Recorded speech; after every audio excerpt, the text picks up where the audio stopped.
And I'd like to congratulate Jeanine and her whole family, and we have Christine with us, and Alex, I know, is in a very, very important place right now.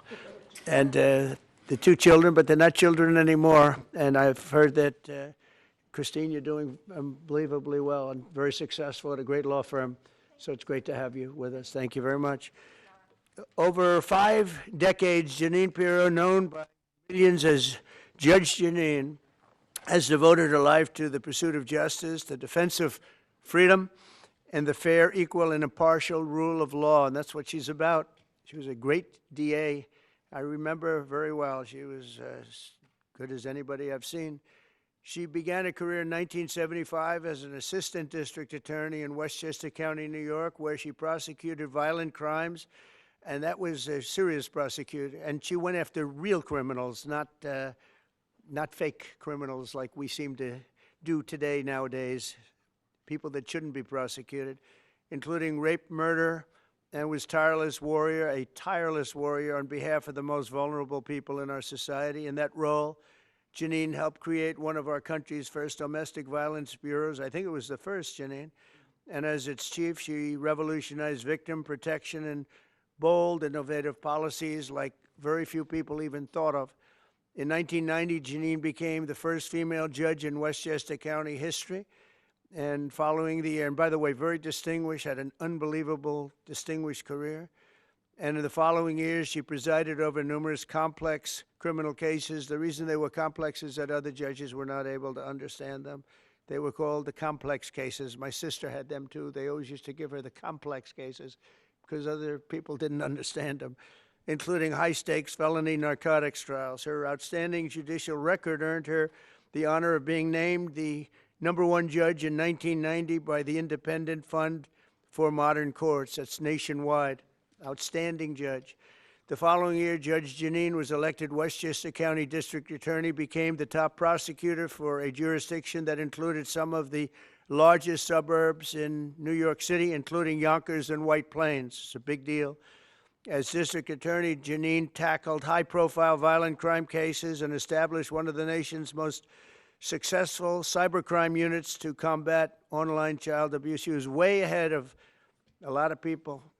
They still aren't there, if you get right down to it. I mean, from what I hear, they're still not there in many cases back there where we come from. In addition to her stellar legal career, Jeanine also excelled in news media as you know, and she's become one of the most beloved political figures through her time on television, because she's been very, very successful at a thing called television. She got out of what she was doing, and frankly, she does them both great, but she's really, to me, she'll always be known as a great lawyer and a great prosecutor, which is what she's doing now.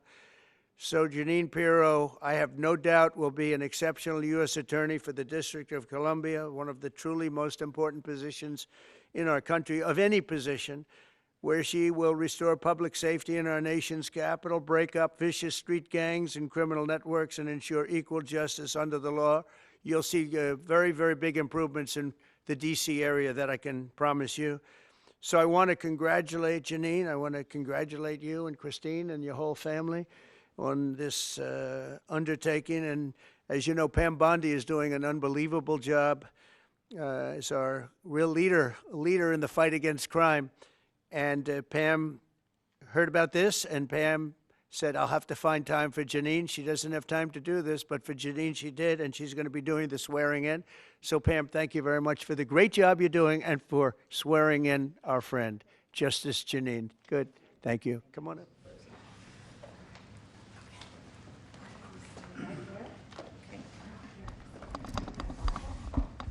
Oh, you're there. There we go. I do solemnly swear I, Jeanine Pirro, do solemnly swear that I will support and defend the Constitution of the United States that I will support and defend the Constitution of the United States against all enemies, foreign and domestic, against all enemies, foreign and domestic, and that I will bear true faith and allegiance to the same, and that I will bear true faith and allegiance to the same, and that I take this obligation freely and that I take this obligation freely without any mental reservation without any mental reservation or purpose of evasion, or purpose of evasion, and that I will well and faithfully and that I will well and faithfully discharge the duties of of the office upon which I am about to enter. the office upon which I am about to enter. So help me God. So help me God. Congratulations. Thank you.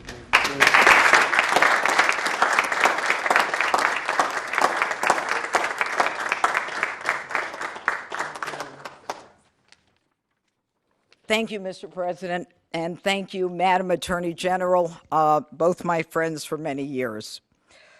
Long ago, I went to law school to study about justice and to bring justice to victims of violent crimes, women, children, and the elderly. I fought to give them a voice in a system that was both blind and deaf to their concerns. I dedicated my heart and soul to making sure that there was a system that responded to them. My profile and my prosecutorial successes garnered public attention, and my life took unexpected turns. Through all of this, President Trump, you have remained as steadfast as one of my earliest supporters and champions. You never wavered. You were always steadfast, trustworthy, and confident. Today, Mr. President, you bring me back to my roots. And it is a larger arena, but no less an arena where we need justice, where we need to send a message that justice will be honored in the District of Columbia. And just last week, here in our nation's capital, two people on the brink of beginning their life had hopes and dreams that were never realized because a cold-blooded murderer made a decision to shoot them down on the streets on a cold, rainy night in our nation's capital. This will not go without just accounting. My voice should be heard loud and clear. No more tolerance of hatred, no more mercy for criminals. Violence will be addressed directly with the appropriate punishment. And this city will again become a shining city on a hill in an America that President Trump has promised to make great again and will make safe again. Mr. President, America thanks you, and I thank you.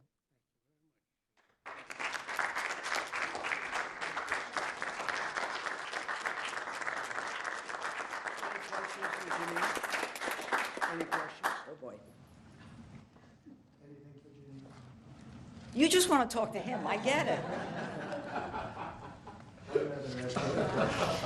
She's going to be fantastic. Thank you very much. Thank you. Really, Thank you. there's no question, because there's no doubt. We have no doubt you're going to be fantastic. Thank you, Mr. President. Mr. President, on Russia. Mr. President, on Russia. Mr. President. On Russia, Mr. President. Please.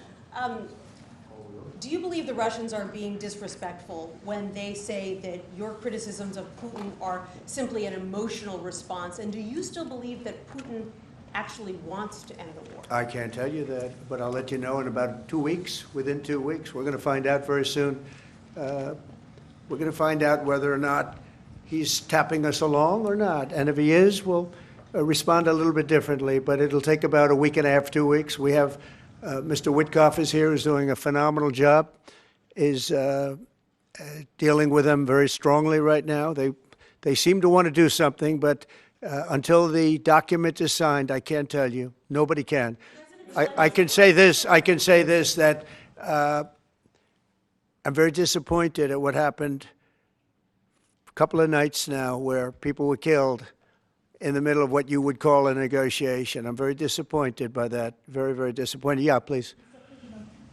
You've called for an end to the Gaza war. Given the growing humanitarian crisis and the decision of Prime Minister Netanyahu to expand the military operation, do you have any frustration with his handling of the situation of the war? No, we're dealing with the whole situation in Gaza. We're getting food to the people of Gaza.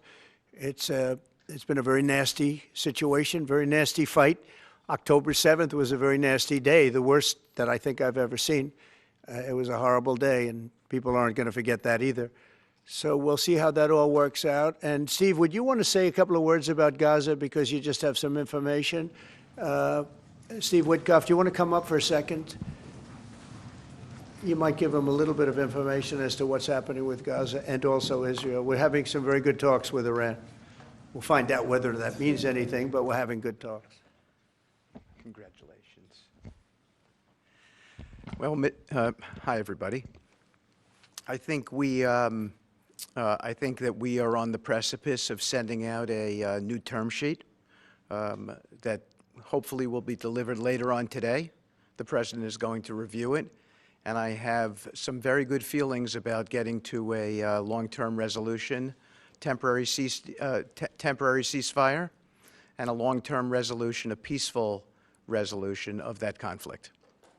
Mr. President, you said It's having to do with Iran. We're having very good talks with Mr. President, you said yesterday that Putin is playing with fire. What will be the consequences for Russia if Russia continues Well, to I'm not attack? going to tell you exactly, but the words speak pretty loud. We're not happy about that situation. I think we're doing very well with Iran. I think we're doing very well with Gaza, but we are doing very well with Iran, and I think we're going to see something very sensible, because there are only two outcomes. You know what the two outcomes is: a smart outcome and there's a violent outcome, and I don't think anybody wants to see the second. But I think we've made a lot of progress, and we'll see. You know, they still have to agree to the final stages of a document, but I think you could be very well surprised what happens there, and it'd be a great thing for them. They could have a great country into the future. Yeah. Mr. President, Elon Musk in a television interview criticized the one big, beautiful bill, saying he was disappointed it didn't cut enough, essentially, that it undercut the DOGE efforts. What's your reaction to that? Well, the reaction's a lot of things. Number one, we have to get a lot of votes. We can't be cutting. We need to get a lot of support, and we have a lot of support. We had to get it through the House. The House was. We have no Democrats. You know, if it's up to the Democrats, they'll take the 65% increase. You know, if that doesn't get approved, this country is going to have a 65% increase in taxes and lots of other problems, big problems, almost bigger than that. But we'll have a 65% increase as opposed to the largest tax cut in the history of our country. We will be negotiating that bill, and I'm not happy about certain aspects of it, but I'm thrilled by other aspects of it. That's the way they go. It's very big. It's the big, beautiful bill, but the beautiful is because of all of the things we have. The biggest thing being, I would say, the level of tax cutting that we're going to be doing. We're going to make people really be able to. We'll have the lowest tax rate we've ever had in the history of our country, and tremendous amounts of benefit are going to the middle-income people of our country, low and middle-income people of our country. So we're going to see what happens, because the Senate, as you know, is negotiating with us, and they have to then go back to the House, and, you know, it's got a way to go. But I have to say, Speaker Johnson and Thune have done an incredible job. John Thune has done a fantastic job, and they're working together with me and others. And I think we have an amazing, if we pull this off, remember, we have 0 Democrat votes because they're bad people. There's something wrong with them. You know, they'll let people pour into our country. Single biggest problem is we had 21 million people pour into our country, probably higher than that. And they're people that weren't supposed to be here. And many of those people are bad. Murderers, drug dealers, the mentally insane. They were closing mental institutions all over the world, not South America, all over the world. They're coming into our country, and we're getting them out. And we're having a hard time because some judges aren't making it very easy for us, and it's tough enough. They approved that. They allowed that to happen to our country. We don't have one Democrat vote. And if I were a Democrat, I'd be voting for this bill, and I'd get elected to any position I want as a Democrat. They're crazy. They're voting for a 65% tax increase. And they're only doing it for hatred. They're not doing it for any reason. They know it's terrible. Terrible politics, in my opinion. But so we have no Democrat votes. That means we have to get almost all Republican votes. And I think we're very close to doing that. I think it'll be very successful. Yeah, please. Mr. President, Wall Street analysts have coined a new term called the taco trade. They're saying Trump always chickens out on your tariff threats, and that's why markets are higher this week. What's your response to that? I kick out? Chicken out. Oh, isn't that nice? Chicken out. I've never heard that. You mean because I reduced China from 145% that I set down to 100 and then down to another number? And I said you have to open up your whole country. And because I gave the European Union a 50% tax tariff, and they called up and they said, please, let's meet right now. Please, let's meet right now. And I said, okay, I'll give you till Jeanine. I actually asked them, I said, what's the date? Because they weren't willing to meet. And after I did what I did, they said, we'll meet anytime you want. And we have an end date of July 9th. You call that chickening out? Because we have $14 trillion now invested, committed to investing when Biden didn't have practically anything. This country was dying. You know, we have the hottest country anywhere in the world. I went to Saudi Arabia. The king told me. He said, we have the hottest country in the world right now. 6 months ago, this country was stone cold dead. We had a dead country. We had a country people didn't think it was going to survive, and you ask a nasty question like that. It's called negotiation. You set a number. And if you go down, if I set a number at a ridiculous high number and I go down a little bit, a little bit, they want me to hold that number, 145% tariff. Even I said, man, that really got up. You know how it got? Because of fentanyl and many other things, and you added it up. I said, where are we now? We're at 145%. I said, whoa, that's high. That's high. They were doing no business whatsoever, and they were having a lot of problems. We were very nice to China. I don't know if they're going to be nice to us, but we were very nice to China. And in many ways, I think we really helped China tremendously because, they were having great difficulty because we were basically going cold turkey with China. We were doing no business because of the tariff, because it was so high. But I knew that. But don't ever say what you said. That's a nasty question. Go ahead. To me, that's the nastiest question. Wait a minute. Wait. Go ahead, please. President Zelensky says he's ready to sit down with you and Vladimir Putin in Geneva, and it sounds like General Kellogg is working on preparations for that. Are you planning to sit down with the two of them? Well, I will if it's necessary. It takes. We have to. I think at this point. I wish it would have been that way a couple of months ago, but at this point, we're working on President Putin, and we'll see where we are. I think we're doing fine, but we'll see. I don't like what's happening. That's one thing I'll say. I don't like when I see rockets being shot into cities. That's no good. We're not going to allow it. You've always said that the war never would have started if you were Would have never happened, and it yet didn't he happen. doesn't seem willing to do anything that you want him to do. Do you still believe that he wouldn't have launched the war? No. We would have never had a war. We would have never had a war. If I were president, if the election weren't rigged, you wouldn't have had the war. You wouldn't have had the war. You wouldn't have had inflation. You wouldn't have had October 7th. That would have never happened because Iran was stone cold broke. They didn't have any money to give to Hamas or Hezbollah. You wouldn't have had that Afghanistan most embarrassing moment in the history of our country. You wouldn't have had any of it. You wouldn't have had inflation because energy costs. Look what happened. I brought inflation down to practically zero. And all of the groceries and all of the eggs and all of the things that you've been hearing about, they're back down. They're way down from where they were. I did something in 4 months that nobody's seen. And I have to say, in 4 months, and I said it before, and everyone's talking about it all over the world, we've got the hottest country anywhere in the world right now. We're the only country anybody's even talking about. All right, please go ahead. What stopped you from imposing new sanctions on Russia? Only the fact that if I think I'm close to getting a deal, I don't want to screw it up by doing that. Let me tell you, I'm a lot tougher than the people you're talking about, but you have to know when to use that. If I think it's going to hurt a deal, this isn't my war. This is Biden's war, Zelensky's war, and Putin's war. This isn't Trump's war. I'm only here for one thing, to see if I can end it, to save 5,000 lives a week and a lot of money, the money being much less important, because I made that money. I went to Saudi Arabia, Qatar, and UAE, and we brought back $5.1 trillion. So I made that money in about 2 hours, the money that we're talking about, but it's still think of it, $300 billion we've spent with no checks, no balances. They just send cash. You can imagine what's happened to that money.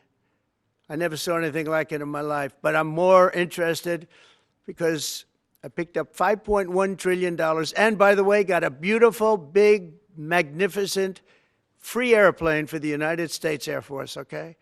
Very proud of that, too. They tried to say, oh, it's Trump's airplane. Oh, yeah, sure. It's too big. Frankly, it's too big, much too big. When can we expect that to be the Air Force One? Well, it's here already. Yeah. It's in the country. It's being refitted for military standard.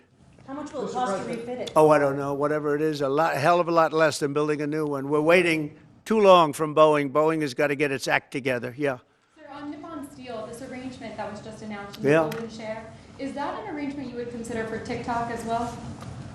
Nothing to do with TikTok. Totally different kind of a deal. We'll have to get, to do it properly, we'll probably have to get China's approval. China's never easy. China's never easy.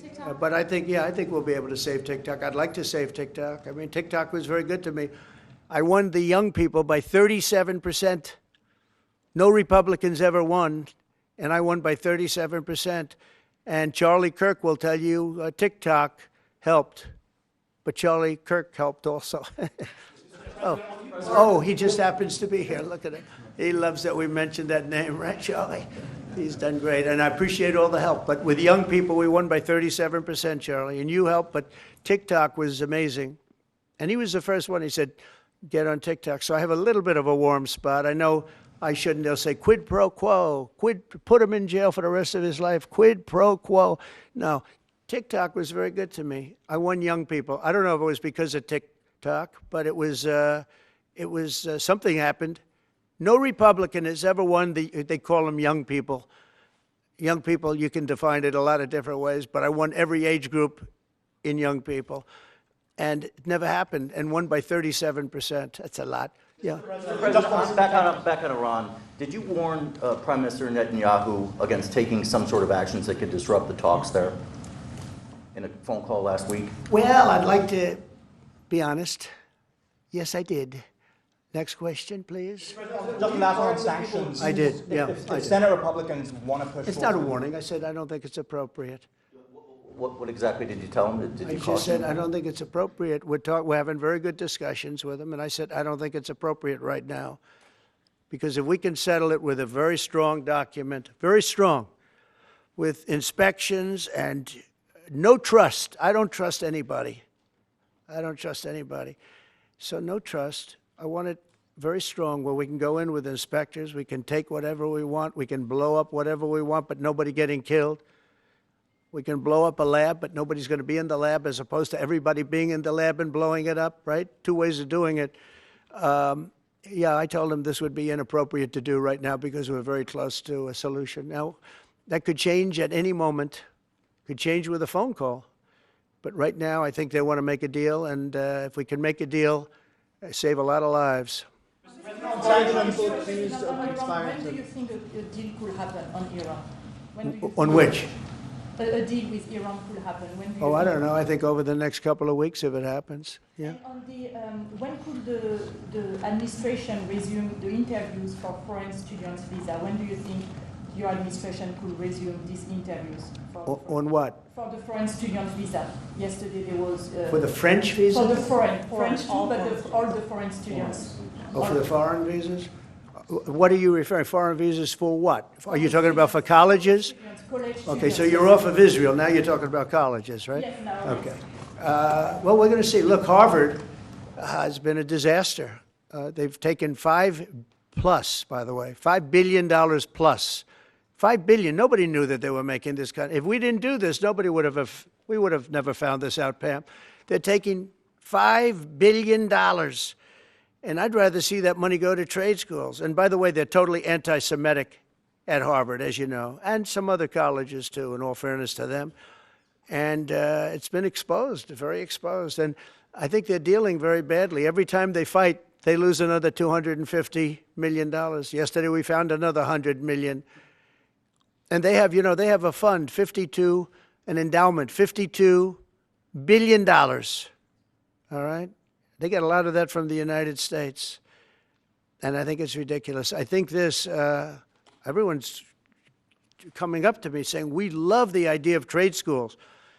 with that kind of money, and money from others, but money from them, you can have the best trade schools anywhere in the world. You give them to Iowa, Indiana, lots of good states, well-run states, and you give them the money, they can only be used for trade schools, and they'll teach people how to build motors and cars and AI, you know, the AI, we're building plants, we're building hundreds of billions of dollars worth of AI plants, already started, many of them. We've never had a boom like we're having now. You're going to see it. There's never been anything like it. So we're up to about $14 trillion in investments. There's never been anything even close. You look at Biden, this guy, they had people leaving as opposed to investing. And they're doing it because of November 5th, and they're doing it because of the tariffs. The tariffs have been tremendous.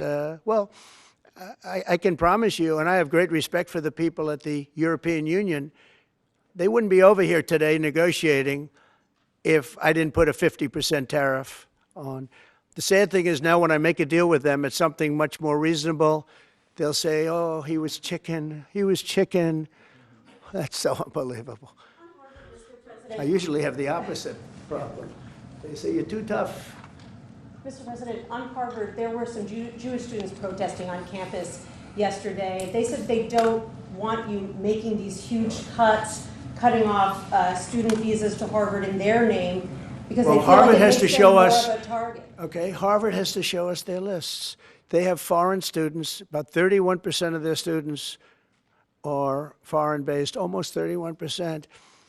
We want to know where those students come. Are they troublemakers? What countries do they come? And we're not going to, if somebody is coming from a certain country and they're 100% fine, which I hope most of them are, but many of them won't be, you're going to see some very radical people. They're taking people from areas of the world that are very radicalized, and we don't want them making trouble in our country. So I saw yesterday that in the middle of the UK, there was a nice young man. He wants to go back to school at Harvard, and he looked good to me, but I want to check his past. But we want to be able to see why, you know, these countries aren't helping us. They're not investing in Harvard and all of our, we are. So why would 31%, why would a number so big? I think, number one, I think they should have a cap of maybe around 15%, not 31%. We have people who want to go to Harvard and other schools. They can't get in because we have foreign students there. But I want to make sure that the foreign students are people that can love our country. We don't want to see shopping centers exploding. We don't want to see the kind of riots that you had. And I'll tell you what, many of those students didn't go anywhere. Many of those students were troublemakers caused by the radical left lunatics in this country. All right, one more question. Mr. President, on Harvard, Yeah, go ahead, please. Will you pardon the people who are accused of conspiring to kidnap Michigan Governor Gretchen Whitmer? I'm going to look at it. I will take a look at it. It's been brought to my attention. I did watch the trial. It looked to me like somewhat of a railroad job. I'll be honest with you. It looked to me like some people said some stupid things. You know, they were drinking, and I think they said stupid things. But I'll take a look at that. And a lot of people are asking me that question from both sides, actually. A lot of people think they got railroaded. A lot of people think they got railroaded. And probably some people don't. One more. Go ahead. Mr. Yeah.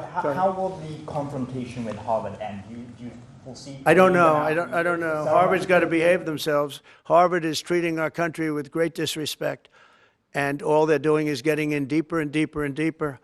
They've got to behave themselves. You know, I'm looking out for the country and for Harvard. I want Harvard to do well. I want Harvard to be great again, probably, because how could it be great? How could it be great when you have Harvard announced 2 weeks ago that they are going to teach remedial mathematics, remedial, meaning they're going to teach low-grade mathematics, like 2 + 2 is 4. How did these people get into Harvard if they can't do basic mathematics? How did they do it? I mean, people with 1,600 on their boards don't get in, and they're letting people in, and they're bragging about how they're teaching them basic mathematics. Where did these people come from? So we have to look at the list, and Harvard has to understand the last thing I want to do is hurt them. They're hurting themselves. They're fighting. You know, Columbia has been really, they were very, very bad what they've done. They're very anti-Semitic and lots of other things. But they're working with us on finding a solution. And, you know, they're taking off that hot seat. but Harvard wants to fight. They want to show how smart they are, and they're getting their ass kicked. Thank you very much, everybody. Thank you, guys. Thank you, guys. Headed right back out this door. Thanks, guys. Thank you. So great. You are so great. Thank you. Good luck, everybody.